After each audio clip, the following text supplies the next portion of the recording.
বলে, ইলিয়াস রে যা রে বাবা যা, আর কোনদিন দেখা হইব না, দেখা হইব আসরের ময়দানে। আমি 12 বছর ইলিয়াস, তখনও কিছু বুঝি নাই গো বাবা।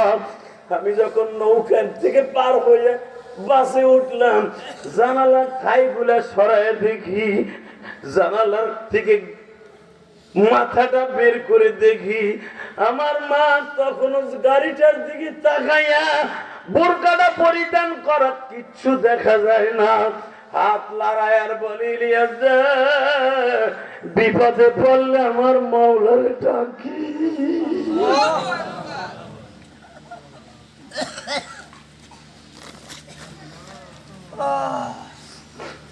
মার কষ্ট বুকিনে আলেম হয়েছি।